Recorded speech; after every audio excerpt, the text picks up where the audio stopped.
It means that we finally understood the importance of accepting all of the people and the brains of all the women in this country, that we finally stood up as a nation and recognized the importance of the vote going to everyone. All people are created equal.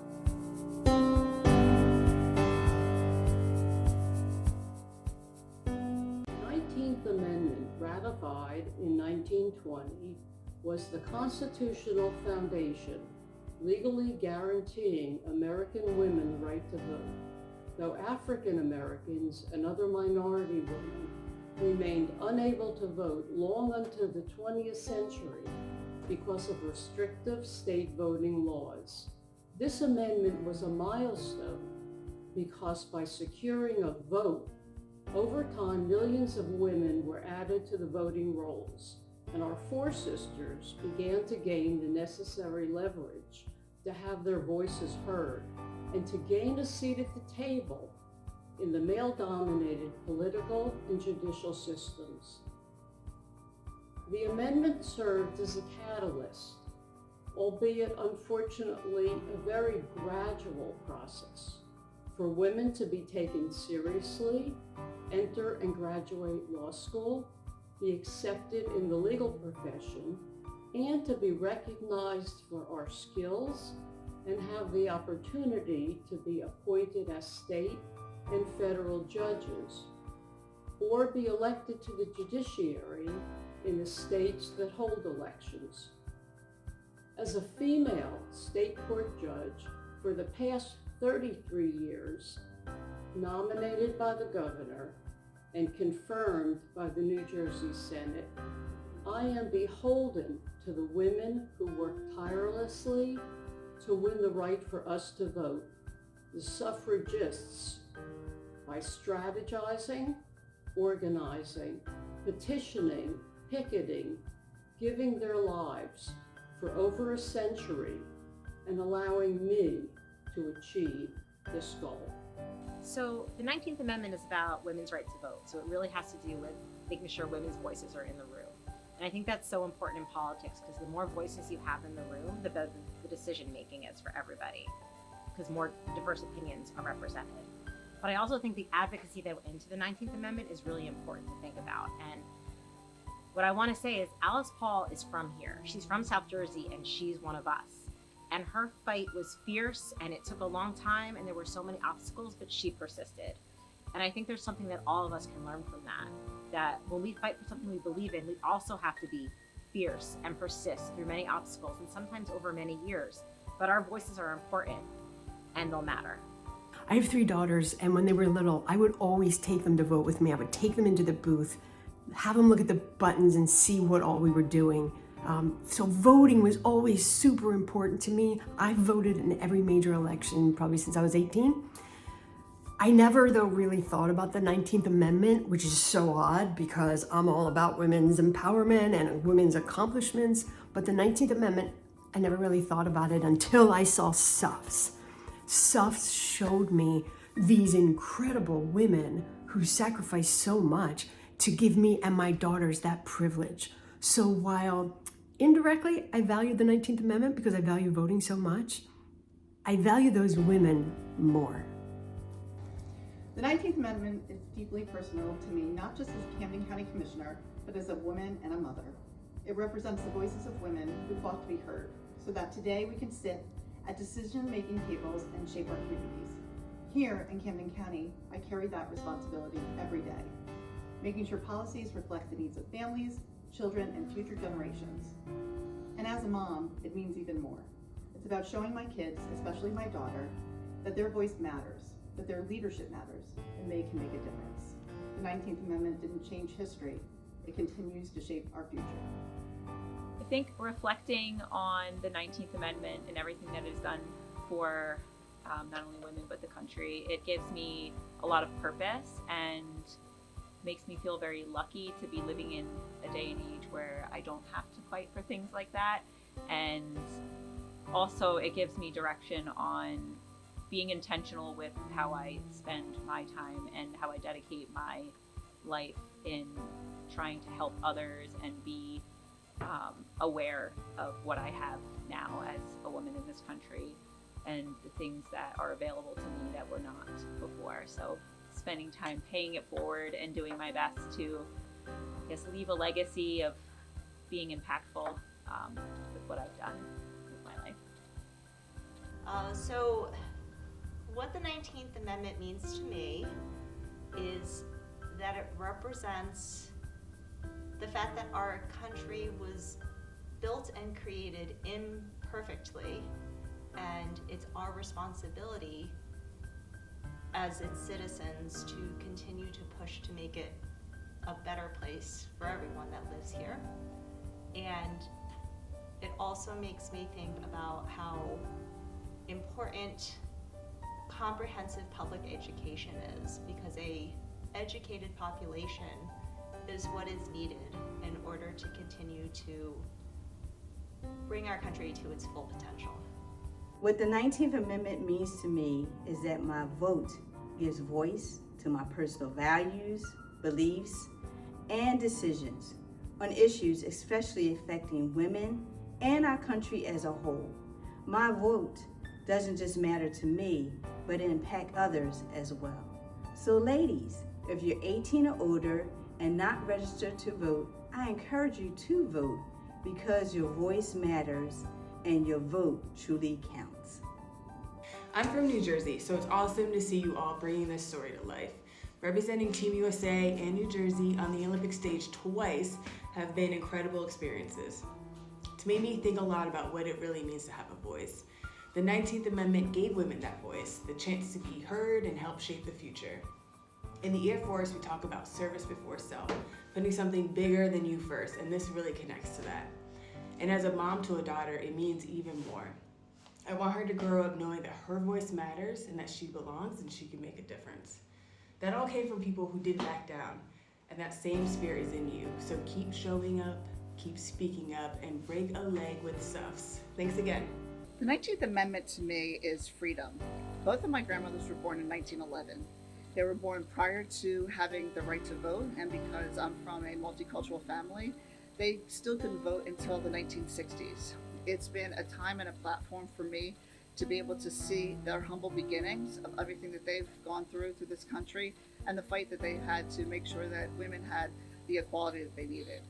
I watched my mom, who was born in the 1930s, go through a tremendous amount of strife as she got her first credit cards and was able to work autonomously and to make a living wage, and just the things that both of my parents did. And the fact that I have had the opportunity to have education and now to serve on the Alice Paul board, it's given me a voice to actually help and understand a little bit more about the freedoms that I have because of all of them. Even for Women's History Month today, I'm wearing my Zakala Sa shirt, who is my Native American spirit guide for the Native American women that started the suffrage movement, even before Alice Paul came on the scene. And we're just so grateful and humbled for all the work that these women have done before us. And we're going to keep marching. We're here to keep the fight going and to make sure that we have all the freedoms that we all need for all of us to see success and equality across all platforms of our gender. Hi, this is Dr. Allison Barber, and when I think of the 19th Amendment, two words really come to mind for me: voice and responsibility. You know, the women who fought so hard over 100 years ago for us to have this right to vote meant that they believed that we had a voice, and it should be an equal voice. But they also believed that we had a responsibility to use that voice. They didn't just have one good idea that happened overnight. They had a powerful passion and vision of how America should operate, and they worked on it year after year.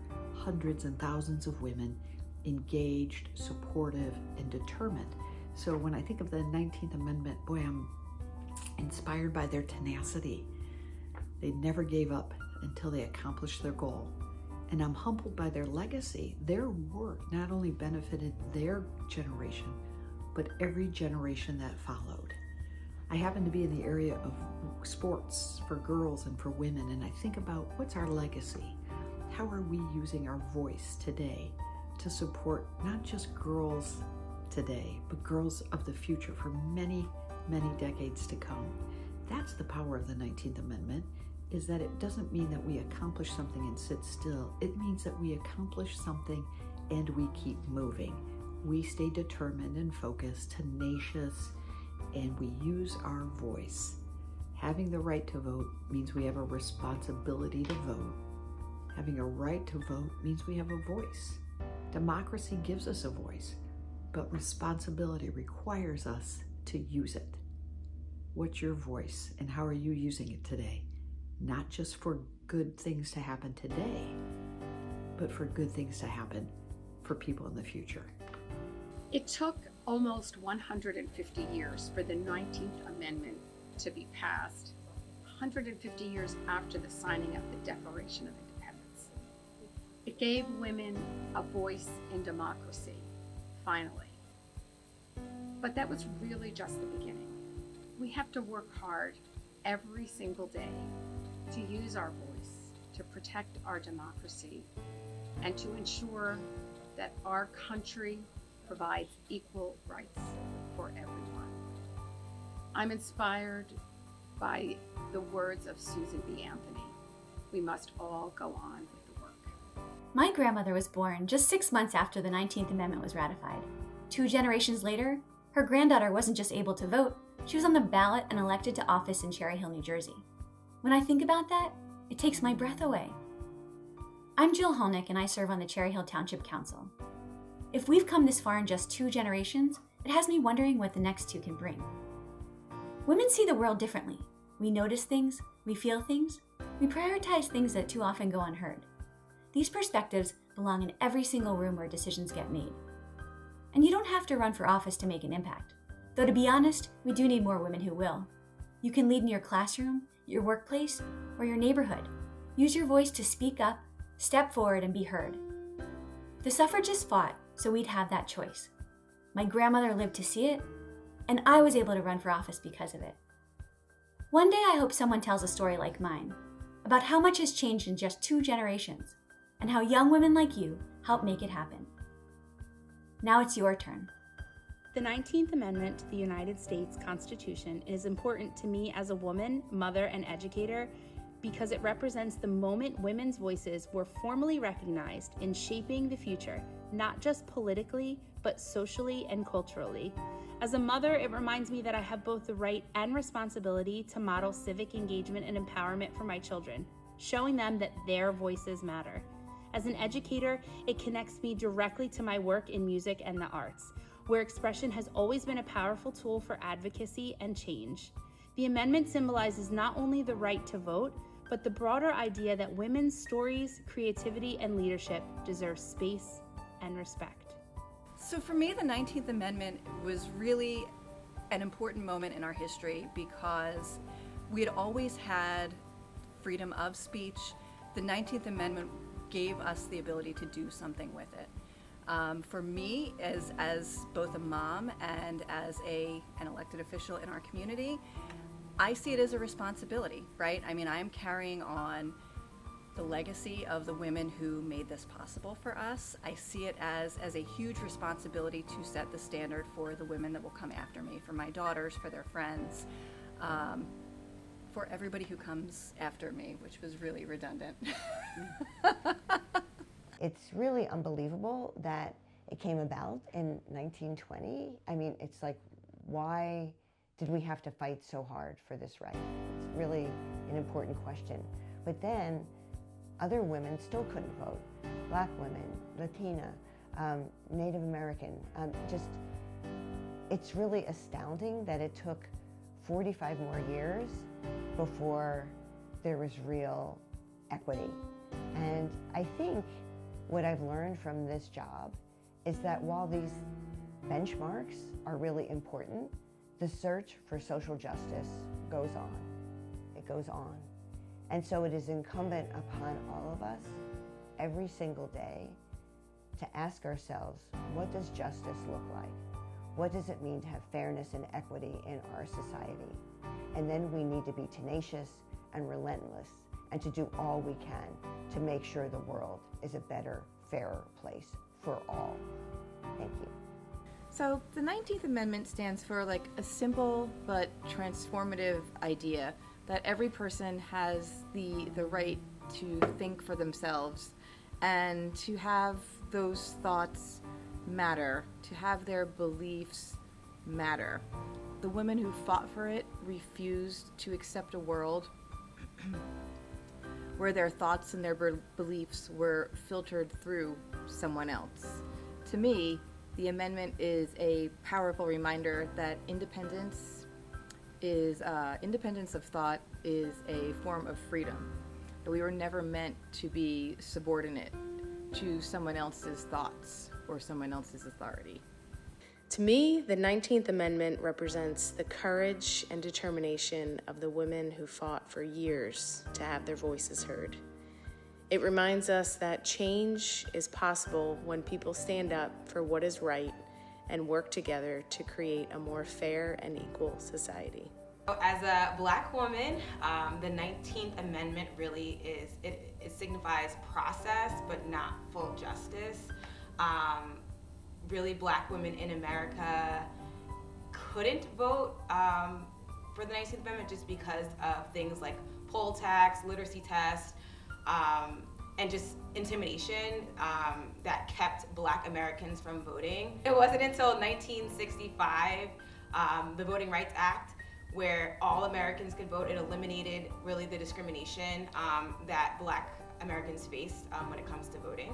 So the intersectionality of being a Black American and a woman, the way I look at equity and equality today is that it needs to be intentional to make sure that every person is included in today's society. Currently, I'm your county clerk. Previously, I was the assemblywoman in the 6th district.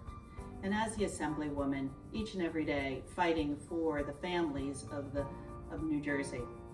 What has been important to me has been equal pay for equal work. In 2018, I worked diligently with others to pass legislation that became the most aggressive in our country.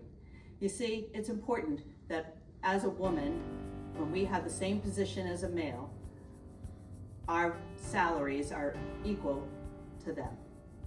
And that doesn't happen every day. So our fight continues each and every day to make sure that it's equitable and fair for women. Hey, Brie Lamore from Fox 29, and the 19th Amendment is so important, not just for me, but all women. Without the right to vote, the dominoes that had to fall in order for me to even have my job here at Fox 29 would not have been possible. And so I think we owe so much to the women's suffrage movement by, advancing us slowly but surely throughout the decades, that having the right to vote and being able to do what I do, it's all intertwined. And so it just cannot be overstated how vital the 19th Amendment is for me and every other woman in this country. The 19th Amendment giving women the right to vote was a 72-year battle, starting with Elizabeth Cady Stanton and Susan B. Anthony at Seneca Falls. And it wasn't completed until 1920, thanks to the heroic efforts of Lucy Burns and Alice Paul. That meant that the women who started the ball rolling in 1848 didn't live to see their dreams realized, but that didn't stop them from devoting their entire lives to the effort. The message to me from the 19th Amendment is that each of our individual lives and efforts matter, whether we see success or not. The whole is greater than each of our parts. One of my favorite Alice Paul quotes highlights the sisterhood and the collective power of the women's movement. Alice said, "I always feel the movement is a sort of mosaic. Each of us puts in one little stone, and then you get a great mosaic in the end." The story of Suffs is one that I recognize, not from history, but from my own life. Women figuring out how to be seen, fighting to have their voices count, fighting for a seat at a table that might not have previously had women traditionally. I've spent over 25 years building that table, one restaurant, one team, one relationship at a time. And what I've learned is that the fight is never just about yourself. It's always for women coming up behind you. That's the spirit of Sisterly Love Collective, an organization that supports women in business in the hospitality industry. We exist because the young are at the gates, full of talent, full of vision, and our job is to make sure that those doors are open when they arrive. Civics isn't just legislation. It's how we show up for each other every single day, in your communities, in our kitchens, and at our tables. Suffs reminds us that progress is made by ordinary people who refuse to wait. I'm proud to be part of that story and even prouder to help write the next chapter. Well, I want to talk about some of the things that we wouldn't have if the 19th Amendment had never passed. The women would have no influence over laws. There would be no incentive for politicians to address women's issues. There would be no equal pay. There would be no anti-discrimination laws. There would be no women doctors or lawyers or women in other professions. There would be no bank accounts for women. And there would be no job security for a woman if she were pregnant. I am a writer, so I think a lot about voice and how to use my voice and what to say with my voice. When we think about voting and when we think about white women who were enfranchised with the 19th Amendment, a vote is a voice. A vote is your chance to say in the privacy of the voting booth, like, here's what I think about what's happening in my town, in my state, in my country. Here's what I believe. Here's what I want to do. And it's not like your husband is telling you what to say or what to believe. When women got the vote, women got a voice. And how they've used their voice, especially white women, you can raise your eyebrows at some of it. But I think that it was an important first step towards true equality, which, you can argue maybe we're still not even there, but in terms of the economics of it and how long it took for women to be able to control their own money and things like that. But a vote is a voice. And with the 19th Amendment, a lot of women got their voice for the first time. For me, the 19th Amendment is very complicated. In 1920, Black women did not get the right to vote when other women got that right. We actually did not receive the right to vote until 1965, 45 years later, with the Voting Rights Act ratification. And so it was through the tireless efforts and courage of Black suffragists like Ida B. Wells Barnett, who was a crusading journalist who fought against lynching, which was happening all over the land in the years after slavery ended. And she sacrificed and really triumphed by being one of the co-founders of the NAACP and doing incredible journalism to make sure that Black women and Black people's voices were heard and our rights were protected. And so I feel very strong that I am walking in the footsteps of people like Ida B. Wells Barnett, who made a way for me when there was no way for her. So the 19th Amendment was a huge victory for women. And although it was a step in the right direction, discriminatory state laws continue to block women of color from voting. But it was a pivotal moment that happened when Delta Sigma Theta Sorority Incorporated, which is a national predominantly Black Greek letter women organization founded in 1913, decided that they were going to take part in the Women's Suffrage March. They were uninvited, but determined to further the cause for the right to vote for all. And it is because of these women, the invited and the uninvited, that I feel inspired today. We're members of the League of Women Voters of Camden County. The League was founded in February 1920 by Carrie Chapman Catt and the National American Women's Suffrage Association, just months before the 19th Amendment was ratified, and 20 million women gained access to the ballot. The League helped connect newly enfranchised women with the tools and information needed to make their voices heard. More than a century later, we're still here, working on a nonpartisan basis to ensure that everyone, everywhere, has a say in how they're governed. Through activities like voter registration drives, moderating candidate forums, and educating voters in our community, we aim to encourage active participation in democracy at every level. The suffrage movement proved what people can accomplish when they work together towards something that matters. That's the legacy that the League of Women Voters carries and what drives us to continue empowering voters and defending democracy. Hi, I'm Governor Mikie Sherrill. A big congratulations to everyone at Cherry Hill High School West as you bring history to life with your new play, Suffs. It tells a really important story of the suffragette women who won us all the right to vote, forever strengthening our democracy. Leaders like New Jersey's own Alice Paul helped lead that fight, pushing to pass the 19th Amendment. Their story reminds us that when people organize, stand up, and speak out, progress is possible. Our work to protect and expand our democracy is never finished, but when you make your voices heard, change happens. Thank you all for playing your part in that effort today, and break a leg.